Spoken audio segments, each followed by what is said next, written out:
Welcome back to the Gentleman's Gazette. Today's video will serve as the definitive guide to business card cases, so you can find the proper case to complement both your needs and your style.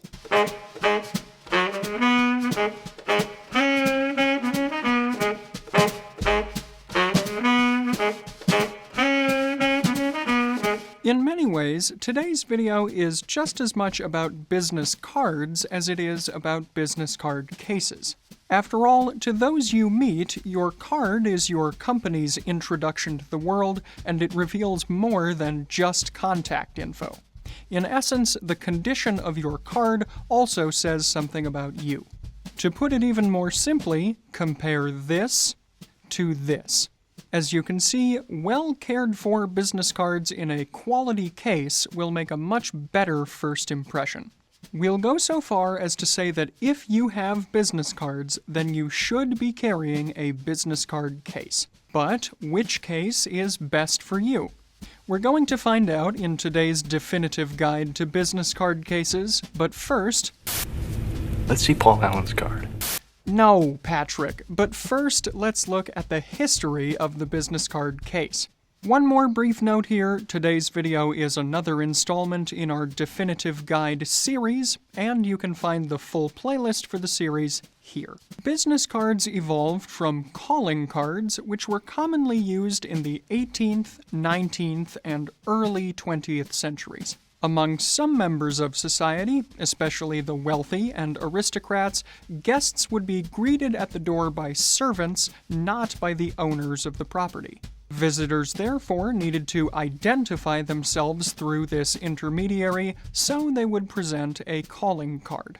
This card would commonly feature the visitor's name and title, and sometimes their profession or address. It would be brought to the owners of the property, who would then decide whether or not they wanted to see the visitor in question. Calling cards eventually developed into business cards, which of course would advertise one's profession rather than one's person. They could then be handed out whenever one felt it was necessary or appropriate to share important business information.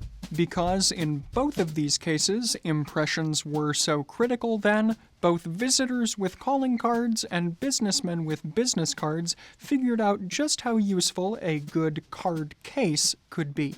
They protected one's cards from damage and also allowed the user to show off their own taste and style with the case's design. For the wealthy, luxurious and highly decorated cases became popular, like this example from 1851 depicting the Crystal Palace at the famous Hyde Park Great Exhibition, this case from 1860 showing the Dublin General Post Office, or this incredible Victorian case made from papier-mâché and inlaid mother-of-pearl with a painted floral scene.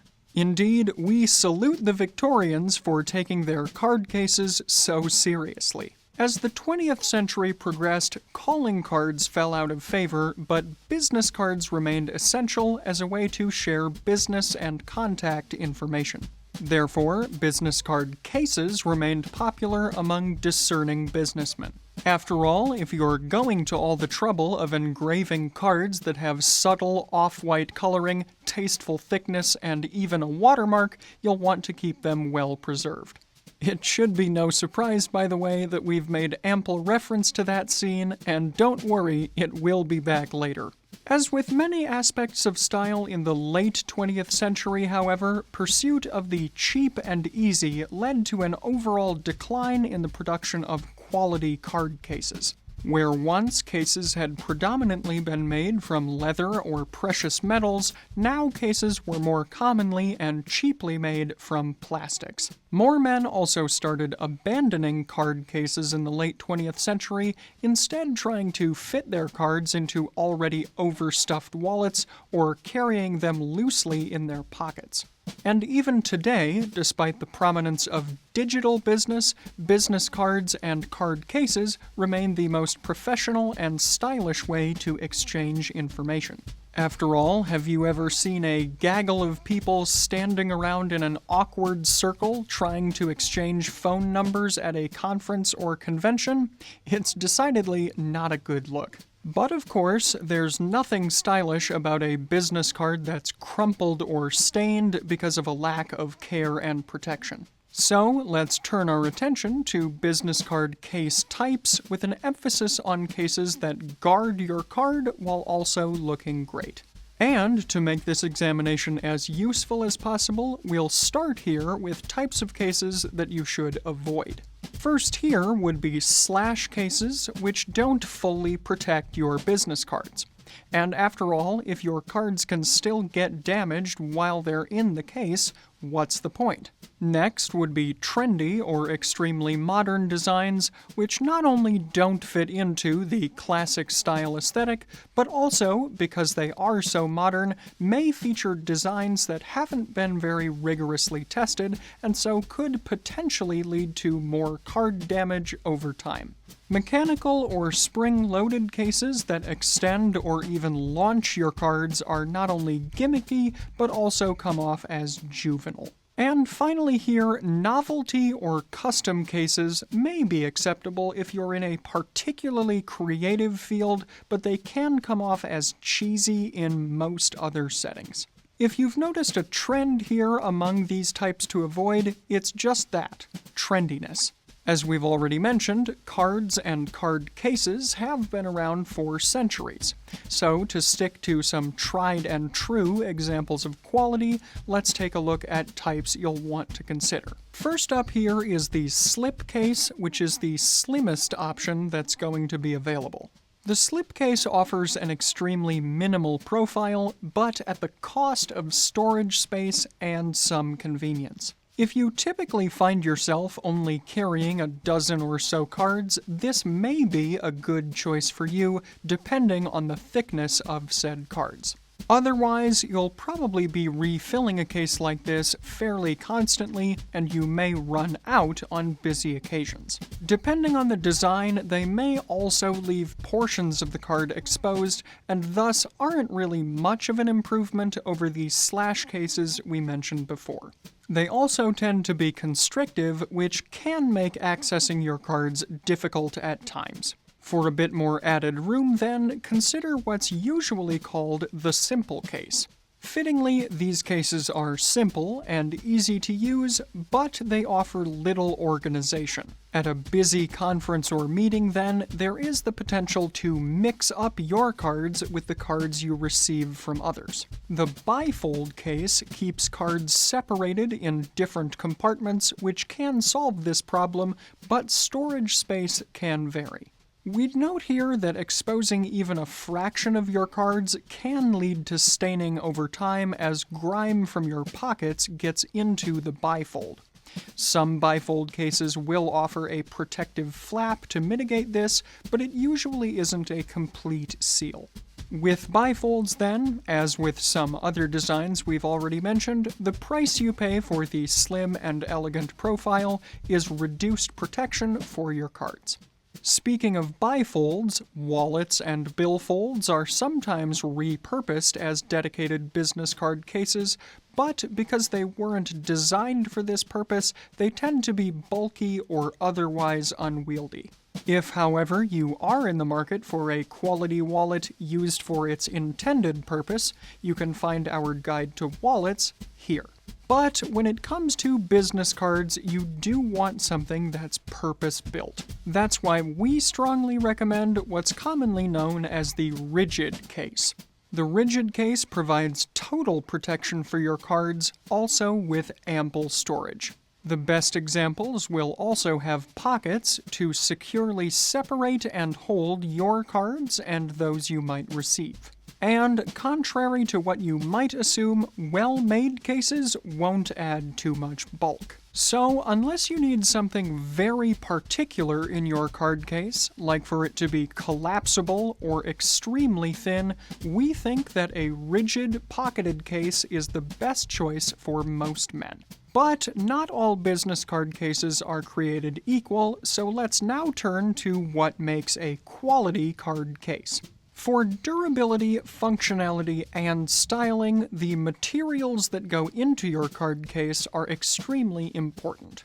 As is usually the case, We suggest avoiding plastics or other synthetics as they tend to be flimsy and not durable, poorly constructed or finished, bad for the environment, and to give a poor impression overall. For better choices and quality materials, then, you can look to more traditional options, those being leather and metal. Metal was once a mainstay of men's business card cases, typically being made from silver or gold or plated base metals. Metal was a popular choice because of its durability, its appearance, which could be heavily ornamented or decorated, and because it was a status symbol. This is probably why everyone's favorite business card scene features nothing but metal cases.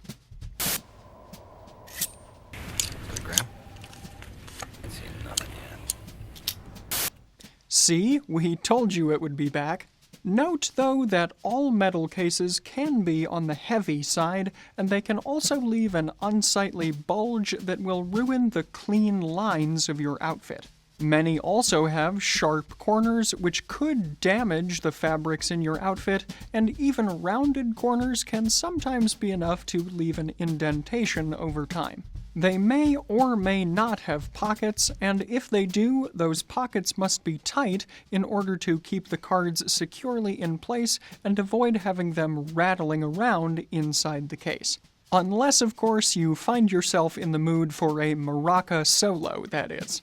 New, high-quality metal cases also tend to be expensive because of the rising cost of precious metals. Second-hand and vintage cases can be a great option then, and indeed many men repurpose old cigarette cases as business card cases today. But of course, cigarette cases were designed to hold cigarettes, not business cards, so they won't have all the functionality you're going to need. It's not surprising then that all metal cases have largely fallen out of favor, as leather is conversely viewed to be more convenient, more comfortable, and more economical. In our opinion, animal leather is the best material for most business card cases, but with that said, we know that some people are averse to using animal leather products. On that note, you can find more information in our vegan leather guide here. And if you've watched our channel before, then it's likely you already know that not all animal leather is created equal either. What leather qualities do you want in a card case then? Well, the best examples are going to vary based on individual functionality. For the outer shell, you're going to want a sturdy, hard-wearing leather that still appears elegant and refined. Leather from cervids, like deer or elk, is hardy, but it can have a rough and almost rustic appearance. Oftentimes, then, it will appear a bit too casual for a business card case. Exotic leathers like crocodile, alligator, lizard, or ostrich are durable and distinctive, but they can also be distracting. Not to mention, these types of leathers can also frequently be pretty expensive. In most cases, then, bovine leather is a good middle ground between durability and dignity, but don't just settle for plain old genuine leather. Calf leather offers a soft, supple texture, combined with excellent longevity and a refined appearance. And for a unique grain, you could also consider bison leather. Here at Fort Belvedere, we source only the finest quality bovine leathers directly from Germany and other reputable tanneries. Meanwhile, for the interior of the case, the main concern is going to be softly cushioning and protecting the cards. Because a soft yet protective lining is paramount then, suede is a great option here. Some manufacturers are going to skimp on the insides of their card cases using cowhide or imitation leather that has been treated to look like suede. Meanwhile, at Fort Belvedere, we've specifically selected goat velour for the interiors of our cases, as its weight and density create the perfect padding. It also provides unique visual interest and, of course, is soft to the touch. Also, this padding isn't just good for your cards, as you should be able to notice the difference of how softly and lightly the card case will sit in your pocket. And for added security, pocket straps made from leather will help to keep your cards securely and safely in place while breaking up the uniform look of the lining. At Fort Belvedere, we use the same top-quality aniline leathers for the pockets as we do for the exterior shell. By the way, for more information on leather production and the effects of different treatment processes on leather, you can find our video on the difference between chrome-tanned and vegetable-tanned leathers here. Next, we'll touch on construction, as in addition to the leather itself, how it's framed and affixed is equally important. A genuine metal frame, of course, is going to last longer overall, and it will handle incidents like dropping better than most plastic frames. The best frame assemblies are going to be handmade, and indeed that's the case with our offerings at Fort Belvedere. They're put together by skilled German craftsmen to ensure tight fits, sturdy materials, and impeccable oversight. And when properly assembled, components like the lining and interior fastenings aren't going to come loose or undone and won't look prematurely worn or frayed over time. You needn't resign yourself to a bulky case to achieve security for your cards, as quality construction will also still mean a slimmer profile.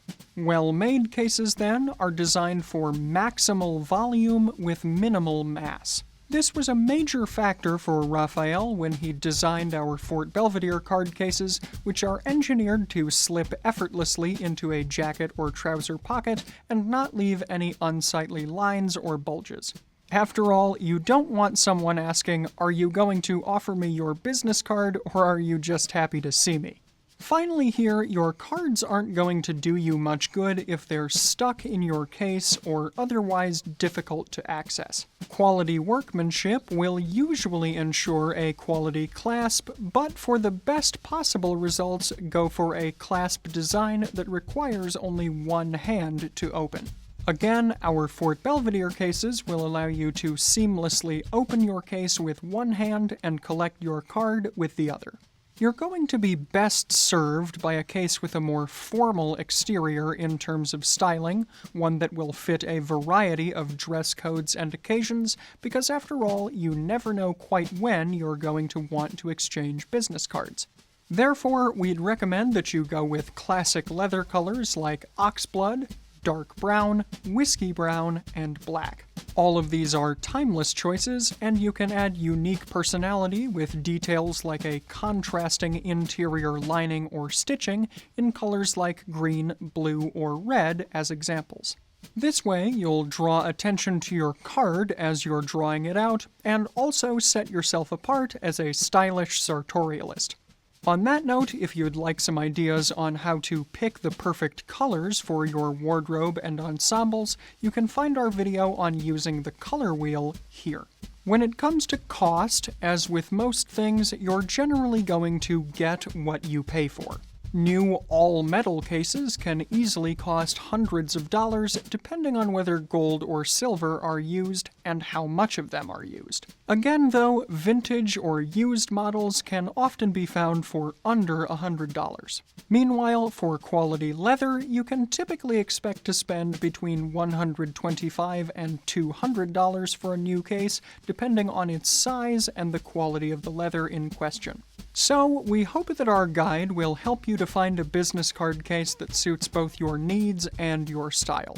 After all, business cards act as a public face of your company, and you'll want to keep them looking good. Therefore, based upon all the criteria we've mentioned here today, we believe that our Fort Belvedere offerings are the best case scenario.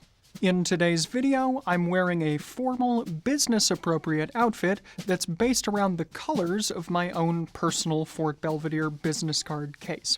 The case in my personal collection is our model in dark brown bison leather with a sand interior.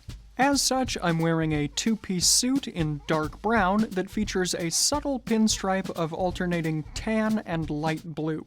My shirt, which I personally designed through proper cloth, is in a color they call terracotta, a sort of tannish brown shade, and in a Glencheck pattern. My shoes, also designed by me using the Undandy website, are dark brown suede cap-toed Oxfords.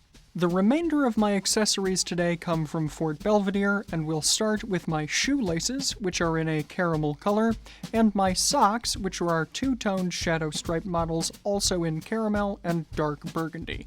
My cufflinks are our gold-plated sterling silver eagle claw designs featuring tiger's eye as the stone to reinforce the color feel, and my wool chalet tie features a repeating pattern in blue, green, and red.